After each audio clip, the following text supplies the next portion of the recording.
Entre les compliments inattendus, les chiens VIP et le respect des règles à l'américaine, vous n'allez pas croire à quel point la vie aux États-Unis nous a fait changer. Après quelques années aux États-Unis, on a compilé toutes ces petites choses qui rendent la vie ici si différente de celle en France. On a dû s'adapter à pas mal de surprises. Restez bien jusqu'à la fin, parce que la différence qui nous a le plus choqué est quelque chose qu'on ne ferait jamais en France.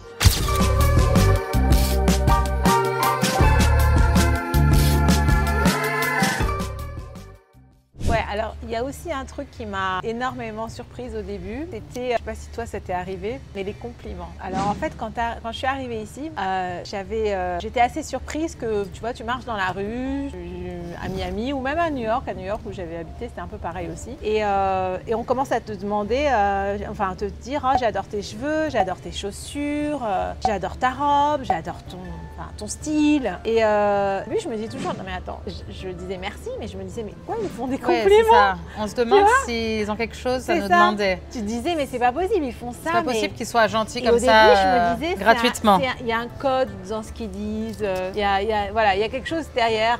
Tu vois, parce que honnêtement à Paris, jamais, ou en France j'imagine, jamais on s'arrête de dire de faire un compliment. Déjà quand tu connais quelqu'un, tu as déjà fait un compliment toi quand tu connais quelqu'un? Non, je me sens mal.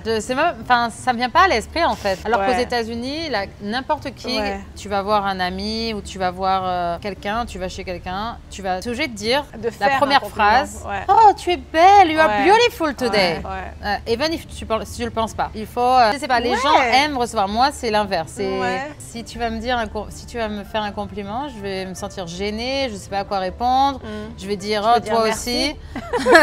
alors que je ne le pense pas, majoritairement du temps. Non, mais c'est vraiment un truc très différent, c'est une culture différente. Mais vraiment, moi, ce qui m'avait choqué, c'est que les gens, ils s'arrêtent, ils ne te connaissent pas. Ils s'arrêtent dans la rue, ils disent, I love your shoes. Et là, tu te dis, oh. Thank you. Et après, tu peux pas dire la même chose. Moi, je redisais jamais aux gens, toi aussi. Et maintenant, c'est vrai que maintenant, quand je rentre à Paris, j'ai tendance à faire des compliments. Non, parce qu'en fait, on apprend, hein, on change en venant ici. Hein. On évolue aussi. Hein. C'est ça. Et donc maintenant, je fais ce type de compliments parce que je me dis, c'est vrai, quand je trouve que quelqu'un est beau, quelqu'un a quelque chose que j'aime, pourquoi je lui dirais pas au lieu de le garder en moi et dire, oh, j'aime beaucoup sa robe ou un truc comme ça. Donc maintenant, je le dis et je vois dans le visage des Françaises, ou souvent des Françaises, l'expression que moi j'avais quand je suis arrivée ici et qu'on me faisait mes compliments. Ils doivent se dire, mais pourquoi elle me dit ça? C'est ça. Qu'est-ce qu'elle veut? Pourquoi elle me fait un compliment? Parce qu'en plus, je demande pas c'est quoi c'est qui le quelle est la marque, c'est pas intéressé, c'est juste pour partager, pour faire un compliment. Voilà. Bon, en tout cas, c'était un truc qui nous a surpris. Qui nous a beaucoup surprise. Ouais.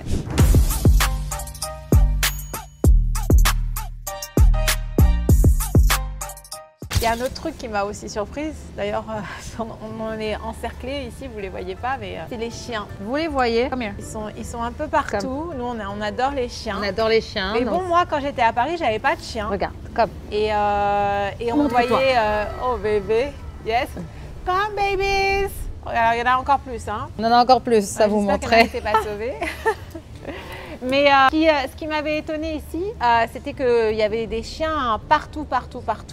Mais vraiment partout, dans les endroits où vous imaginez même pas. On va en parler plus longuement, on va en faire une vidéo parce que c'est franchement, il y a vraiment de quoi en parler. Mais moi, ça m'avait vraiment choqué parce que tu as des chiens dans les avions, tu as des chiens dans les salons de beauté, tu as des chiens, mais vraiment partout dans les magasins. Dans les restaurants. Alors que, dans les restaurants. Même le soir. Voilà. Tu vois, parfois, bon, tu te dis sur la terrasse, tu vas au restaurant, c'est pas grave s'il y a un chien, même à Paris, tu le vois. Mais parfois, aux États-Unis, c'est même le soir dans un restaurant fancy et très. Tu peux voir un chien sans problème. Mais partout, et on va vous faire découvrir où tu peux trouver les chiens, etc. Mais alors pour ceux qui aiment les chiens et qui sont fans de chiens, c'est le paradis pour les chiens, quoi. Parce que tout est fait pour les chiens. Et en fait, les chiens sont autorisés partout. Ils ont une sorte de VIP access partout. Alors que je me rappelle en France, à Paris, maintenant quand je repars avec mon chien, et pour trouver même juste un dog park, parce que là, il y a beaucoup d'espaces verts, enfin même si certains disent qu'il n'y en a pas assez, mais il y a quand même beaucoup d'espaces verts des parcs à Paris. Mais c'est tout interdit. Mais ils sont tous interdits aux chiens. J'ai remarqué ça. Donc tu as ton chien, tu peux te balader sur le trottoir et that's it, tu peux rien faire d'autre. Quand je suis allée avec Charlie l'année dernière à Paris, vous pouvait pas aller, enfin bon après c'est un chien de service. Mais, non, mais moi aussi. Les chiens les chiens normaux ne peuvent pas aller dans là on parle on parle une seconde de Paris parce que quand même là en revenant de Miami, moi aussi j'ai un chien de service, on vous parlera un petit peu ce que c'est un chien de service. Normalement, un chien de service, on a une carte spéciale pour nous permettre à notre chien de venir avec nous. Et donc en France, moi, quand je suis partie dans un supermarché, je suis partie avec mon chien et là, il y a tous les gardes, les vigiles, ils sont tous venus à moi pour dire ah non, non, non, c'est interdit, etc. Je dis, je suis désolée, c'est un chien de service. Et là, ils me disent, ils me regardent comme ça et ils me disent un service de quoi? Vous n'êtes pas aveugle? Vous n'êtes pas aveugle, vous n'êtes pas sourde. Et non, non, mais à Paris, c'est une catastrophe. Et surtout, ils ne comprennent pas. Ils me regardaient genre de la tête aux pieds. Ils me disent, mais de se dire, mais elle n'est pas handicapée, elle. Et oui, après, c'est ça. Voilà, bon. On vous expliquera tout, surtout pour les gens qui viennent s'installer aux États-Unis ou qui viennent en voyage avec leur chien. C'est important de savoir ce qu'ils peuvent faire et pas faire. Mais en tout cas, ce qui est sûr, c'est que ici, c'est le paradis pour les chiens, comparé à la France. Ça, c'est clair. Après, il y a un autre sujet aussi. Il y a un autre truc que qui m'a aussi surprise, c'est le respect des règles. Ouais, les gens sont hyper respectueux. Ouais. Ici, par exemple, je me rappelle un jour, je suis allée et les gens sont respectueux et surtout, les gens leur font confiance. Par exemple, j'ai vu ça quand je suis allée hiker à Los Angeles un jour. Il y avait une boîte avec de l'eau et plein de choses et les gens, en fait, il y avait marqué, OK, vous mettez l'argent là dans une boîte. Ouais, et la boîte, elle reste. Ouais, alors la boîte, elle reste, personne ne vole l'argent et personne ne prend une bouteille d'eau sans payer. Ouais. C'est hallucinant. Les gens s'autogèrent. C'est ça.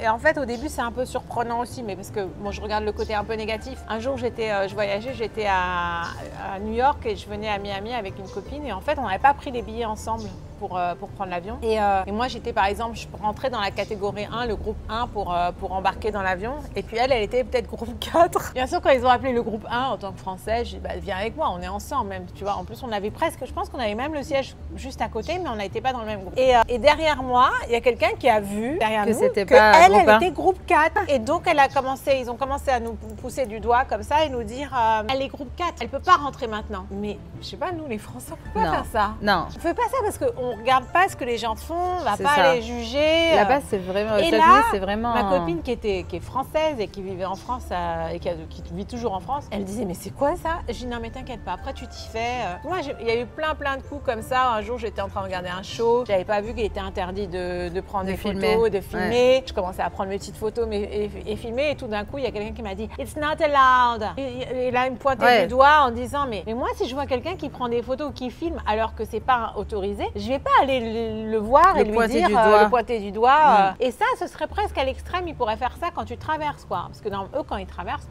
ils attendent vraiment que le passage. Il faudrait vraiment que ça passe au vert pour les piétons pour qu'ils puissent traverser. Alors que nous, on sait, hein, dès qu'il n'y a pas de voiture, on regarde à gauche, à droite. Et on traverse à la parisienne. Ouais, c'est vraiment, mais c'est surprenant. Et c'est vrai que ici, par exemple, il y a des voitures, ils peuvent les laisser où? Alors, je dis pas que c'est le paradis, mais c'est presque le paradis quand même ici. Hein. Ouais. Tu laisses une voiture avec ouverte, personne ne va aller courir.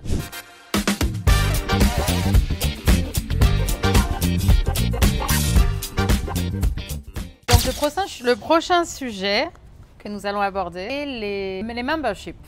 Comment dit-on en français? Être membre. Les clubs de membres. Les clubs privés. Clubs privés. Et en fait, alors les memberships, c'est un sujet à part entière dont on va vous parler en détail dans une vidéo dédiée.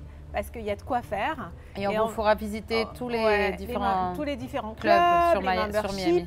Puis on va aussi vous donner des tips au cas où vous veniez à Miami, pour accéder à ces memberships qui sont supposés être exclusifs.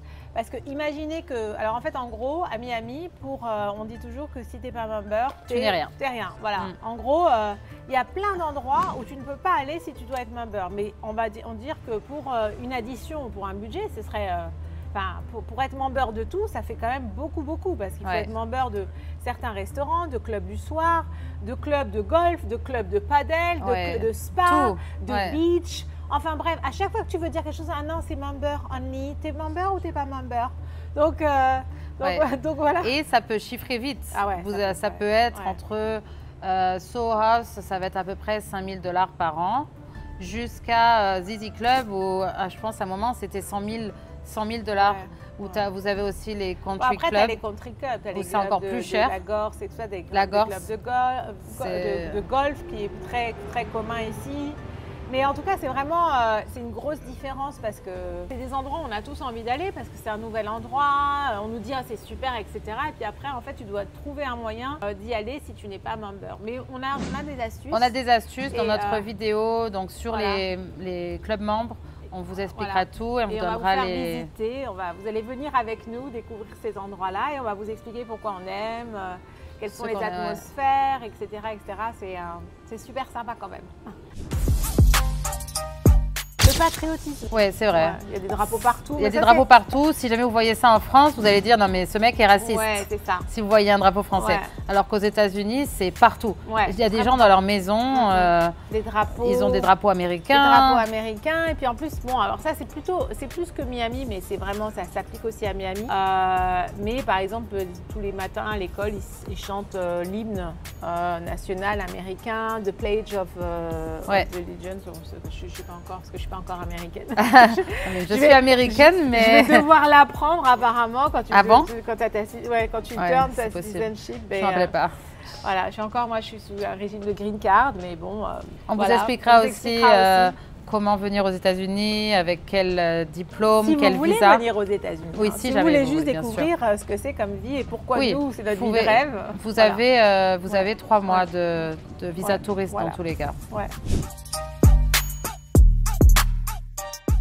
Il y a un autre truc aussi qu'il faut connaître à Miami, si vous ne le savez pas, parce qu'il y a beaucoup de Français, alors de moins en moins, mais des Français qui ne parlent pas forcément anglais ou très bien anglais. Et ce qu'il faut savoir, c'est que moi, je sais que j'avais appris espagnol en 2e langue à l'école. Et il y a beaucoup, on apprend souvent l'espagnol, c'est souvent ou l'espagnol, ou la 2e langue, ou l'allemand, je crois, en 1re langue. Et en fait, ici, si tu parles seulement espagnol, tu peux tout à fait communiquer et vivre complètement. Et alors, il y a une autre chose, c'est que tu dois parler espagnol pour vivre à Miami, n'est-ce pas? Parce que la majorité des gens, enfin, des hispaniques, par exemple, latinos, du Pérou, enfin, d'Amérique du Sud en général, ne parlent pas un mot d'anglais. Donc, si vous avez besoin d'une femme de ménage, vous avez besoin d'une nanny, vous avez besoin de... Mais même un Uber ou des Uber, voilà. Attends, les Uber, tu prends un Uber, il te dit no hablo English. No hablo English. Et là, c'est à nous de nous adapter et de parler espagnol.